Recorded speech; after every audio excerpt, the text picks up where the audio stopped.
Hey everyone, this is Riddle Tucker Asia Raven. I'm here with my recap and review of P-Valley Season number 2, Episode number 9, which is titled Snow, and it's the penultimate episode. And yeah, at first I was like, wait, why is this episode titled Snow?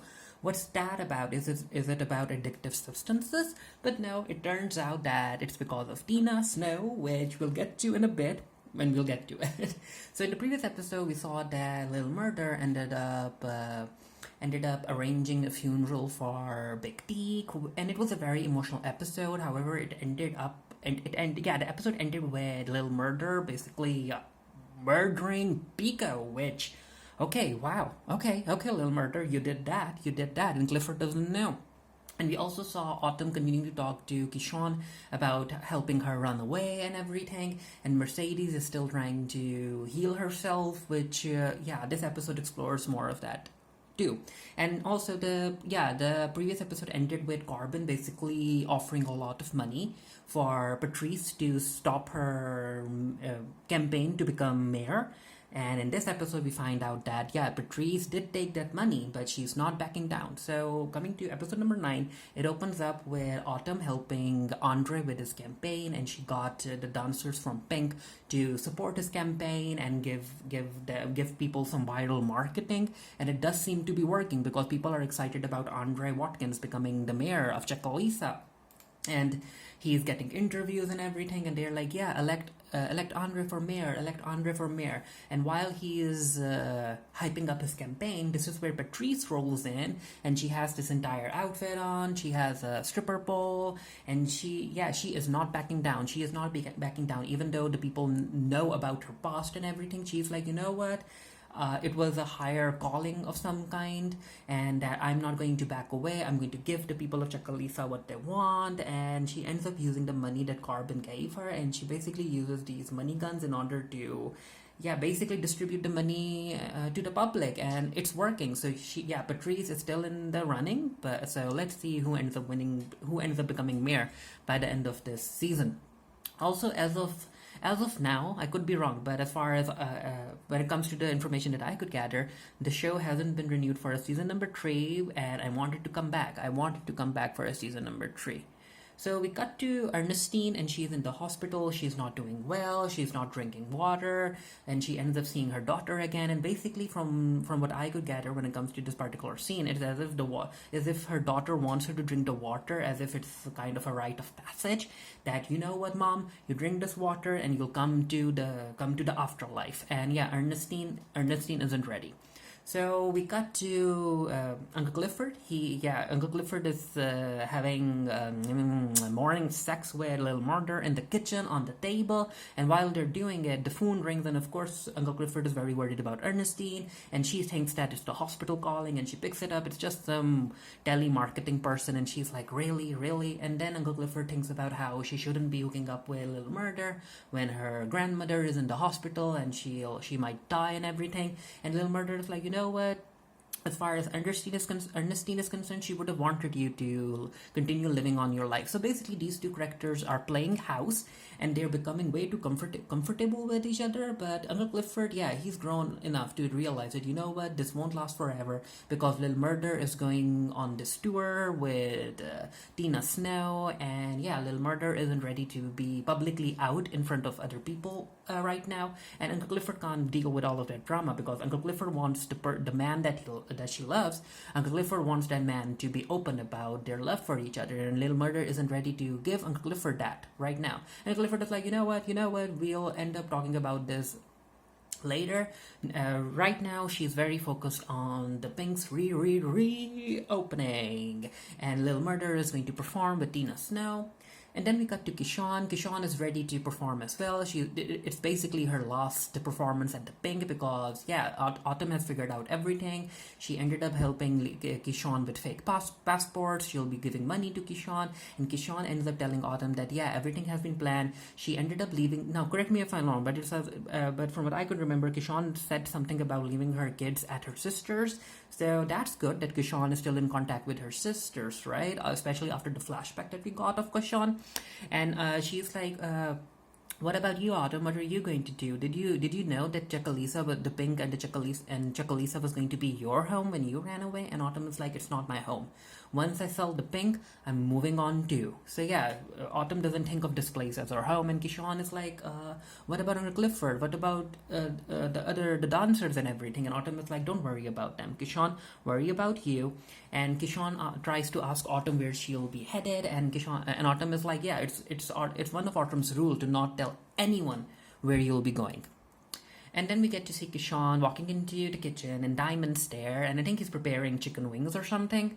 And yeah, these two, there's still a lot of tension between these two, and yeah, they need to reconnect. Kishon kind of apologizes and she thanks Diamond for the necklace that he gave her and that it did protect her. But then again, the big bad wolf ended up coming for the children, and it's basic. And what Kishon is telling Diamond, it's basically a mix of the Little Red Riding Hood and Rapunzel, and I think Diamond got the gist of it. I could be wrong. And while these two are flirting, as Diamond fills up Kishon's bottle, this is where Big Bone comes in, and Big Bone is like, Diamond, is the food ready? Because she, talking about Kishon, she might be thirsty, but I'm hungry. And I'm like, really? Not drama because of Big Bone. Come on, writers, don't do that. I just want Kishon to just leave. I want Kishon to leave safely with her kids and get far away as possible from Derek.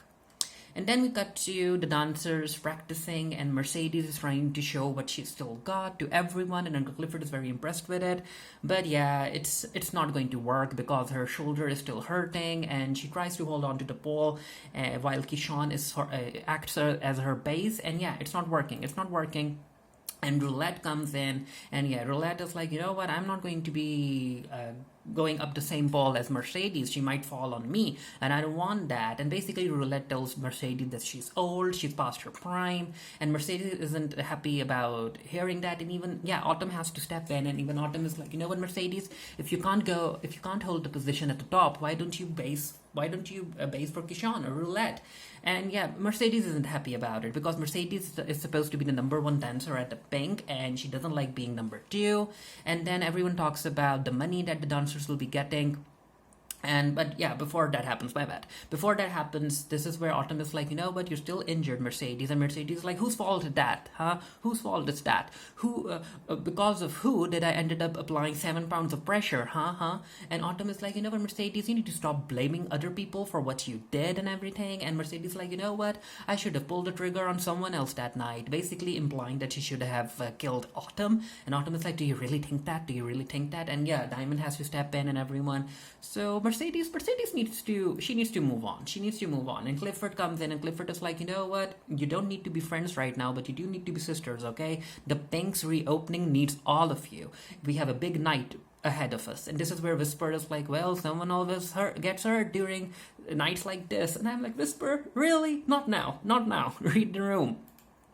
So Kishon talks about the money that the dancers will be getting, and she's like, why don't we give some money to Mercedes and everything, even though I'm the headliner. Mercedes is like, oh, so Kishon's the headliner, huh? Why don't you try opening the pink without me? And Mercedes storms off. Uncle Clifford goes after her, and I understand where Mercedes is coming from, because as far as Mercedes is concerned, especially when it comes to her journey that we saw in the previous season, Mercedes was getting ready to retire. She's past her prime. She needs to retire, especially because she's in a line of work that demands a lot of physical exertion, and she just can't continue on the spot. And she's like, I was supposed to retire, Clifford. I was supposed to have my own gym and everything, and it was my dream. And I actually like this little interaction between Clifford and Mercedes, where Clifford basically told Mercedes that, you know what, it's okay. It's okay that as you grow older, you end up going after different dreams, which made a lot of sense, because a whole lot of us don't end up getting what they wanted. What they want initially in life. But as we grow older, as our priorities change, you realize that, you know what, that dream that you used to see when you were young, that wasn't the best dream that you wanted, or you should have been working towards. Basically, you might end up thinking of another dream or another goal later on in life, and that's totally okay. So Mercedes ends up getting a message from Farah, and Farah is like, I need you to come to Memphis. I need to see you. And I was like, ooh, what's going to happen here?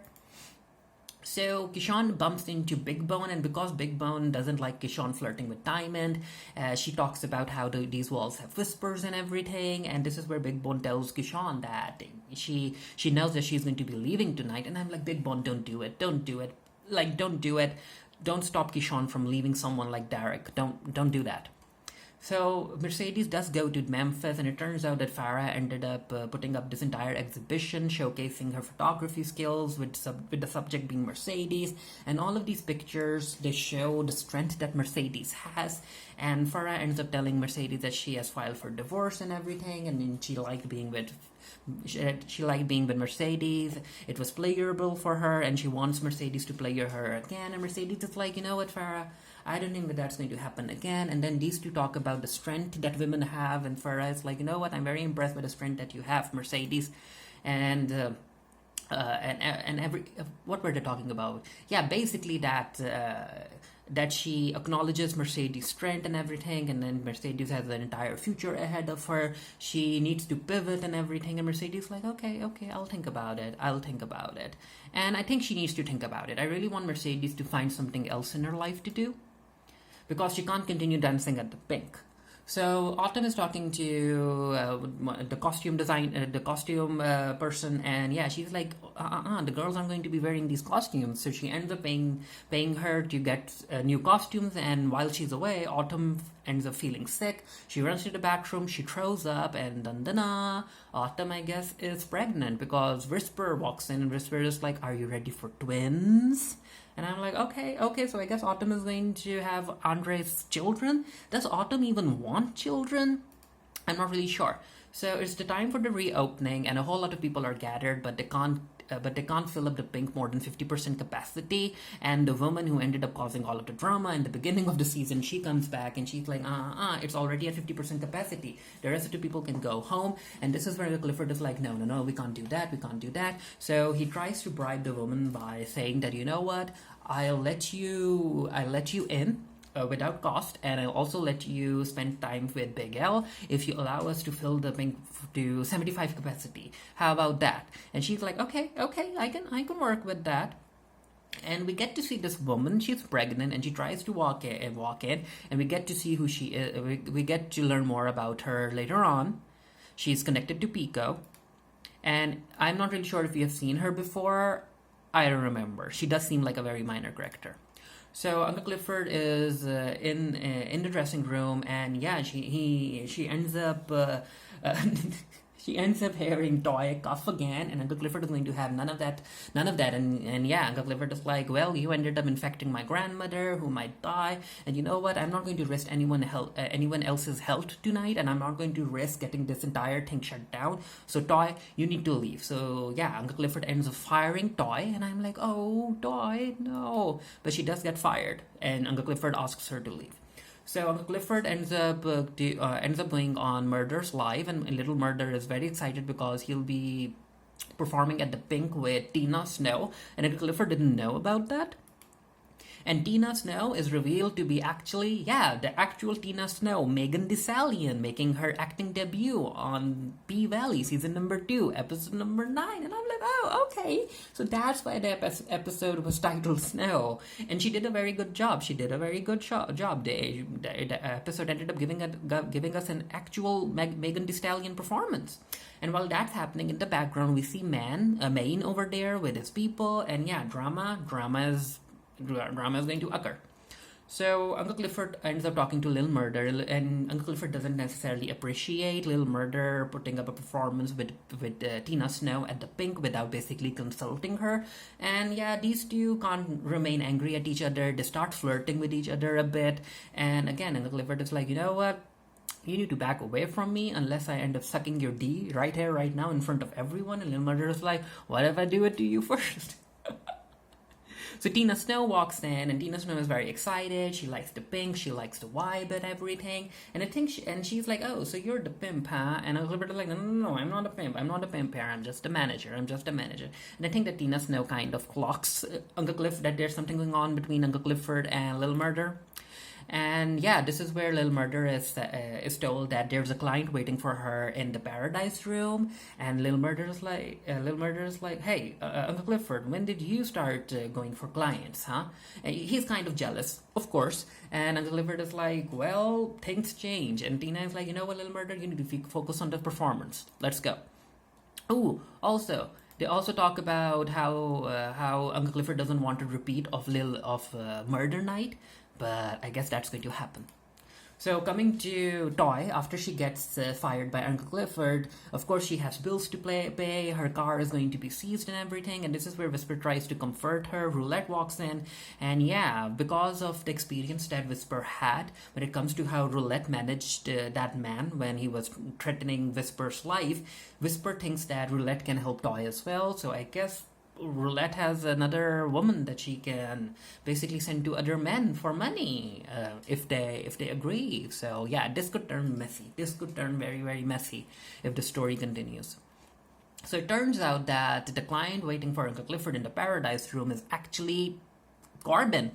And yeah, Corbin is like, thanks for your advice, Uncle Clifford, and yada yada yada. And yeah, Corbin is like, you know what, Uncle Clifford, I want what my heart desires, and I'm willing to pay you a lot of money. Uncle Clifford is like, how much money are you willing to pay? And he's like, how much did Autumn put down? It was $250,000. And yeah, Corbin has a lot of money, and Corbin is like, I'm willing to pay you that much money if you give me what I want, Uncle Clifford. And it's basically he wants Uncle Clifford to whip him, and we get this scene where he has like these lashes on his back, and I'm like, oh, okay, that's happening. And as far as the writing is concerned, I really like the dynamic that Corbin and Uncle Clifford have with each other, because they know each other. They really know each other. So Autumn walks into Andre. Everyone is celebrating. Corbin is back. Everyone is drinking, but of course, Haley doesn't drink, and then she ends up telling Andre that, you know what, the reason that I'm not drinking is because I want to remember the entire night. I want to remember when you become mayor, and yeah, she hasn't told Andre that she's pregnant yet. So we got to a roulette with Duffy, and Duffy is like, hey, Roulette, you're in the business of pleasure, huh? But who pleasures you? And Roulette is like, well, you can try if you think you can pleasure me. And Duffy ends up using his fingers on Roulette right there in the hallway, and I'm like, ooh. So Andre gets up on stage, and he ends up giving a speech to the citizens of Chakalisa for supporting his campaign, and that the shots are on him, and yada yada yada. Everyone is excited, and then he tries to hook up with Haley, and Haley is like, no, you're going to become a mayor tonight, Andre. Did you ever think that you would become mayor? And Andre's like, no, I wasn't ready to be king. And she's like, well, crowns fall in the heads of people who are ready for those crowns. And Andre tries to kiss her, and Haley is like, no, not here, not here. People of Chakalisa can't see their mayor to be hooking up with his mistress, so let's get out of here. And Andre basically wants to thank Haley, because he's like, everything you have done here, it's because of you. And Andre wants Haley to stay, but Haley, I guess she's made up her mind. She'll be leaving, and I kind of want her to leave as well. So Megan Thee Stallion, Tina Snow, she gets up on stage. Kishon is in the background. Murda joins her, and it's a very awesome performance. Which, of course, it's Megan Thee Stallion.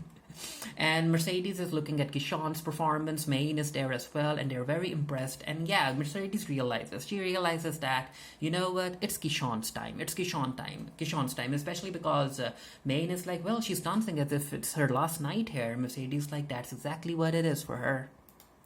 So drama ensues because these two groups end up clashing. There's a fight. It's bad. Men are hurting each other. The women are running, and yeah, poor Kishon, she's just stuck in the middle. And I'm like, no one hurt Kishon. No one hurt Kishon. Please, I don't want Kishon getting hurt. So Diamond comes in to rescue her, and Kishon is like, Diamond, thank you. And yeah, in order to thank him properly, she ends up kissing Diamond, and Big Bone sees that, and Diamond just walks away, because Diamond is like, no, Kishon, I'm not ready for this drama yet. So everyone is trying to settle everyone is trying to settle the situation. Diamond is like, yeah, Tina is back in her car and everything. Everyone is safe. And Uncle Clifford is like, yeah, I need you to keep everything calm, because I don't want this night to get even worse, and I don't want to shut down and everything. And then Uncle Clifford ends up turning to Little Murder, and this is where Little Murder is like, did you see what those rival gangs were doing out there? They were calling me out. They were saying that I was weak. If they end up saying that, then I'm going to kill them again. And then Clifford is like, wait, what? What are you trying to say? That you've killed someone? is this connected to the night that you came to my house all bloody? And yeah, Lil Murda's like, no, this is entirely different. This is entirely different. And of course, Uncle Clifford, because yeah, Lil Murda is still not ready to talk to Uncle Clifford about seeing Big T kill himself in front of him, and everything. And Uncle Clifford is like, you know what, Lil Murder, I'm worried about you. So maybe you can take Diamond with you as your bodyguard and everything. And Lil Murder is like, no. If the rival gangs need a war, I'm going to give them a war, and I'm also going to go on my tour. And you know what? I'm going to keep my people as my bodyguard, so I don't need Diamond. And he just storms off, and he hits a box. And yeah, inside the box, Uncle Clifford ends up noticing drugs that Duffy, the pills that Duffy and the Big L have been selling. And Clifford is like, not on my watch. So Haley and Andre, they come to Andre's house, and yeah, Andre's wife is waiting for them there. And I'm like, really? Why are you back? Why can't these two just leave each other alone? Because Andre's cheating, she's cheating. Like, this marriage is over. So Uncle Clifford and Big L have this confrontation, and Uncle Clifford is like, you know what, Big L, I told you I wasn't about this life, so you're fired. And Big L is like, you're firing me after everything I've done for you, after everything I've done for the pink, you're firing me. And Uncle Clifford is like, yeah, that's exactly what I'm doing, because I have like a zero tolerance policy when it comes to selling pills, because these pills, they ruin communities, Big L, and I don't want any part of that. And Big L is like, well, okay, then I accept it, that this is the type of person that I'm the type of person who sells these pills. And he walks away. And he also talks about and he also says something about Autumn selling the pink, but she won't be able to, and something I didn't really necessarily understand that much. So Uncle Clifford ends up getting a call from the hospital, and it's about Ernestine. Now, I could be wrong, but I think that Ernestine is dead, right? They don't necessarily confirm it. So we are in the Paradise Room.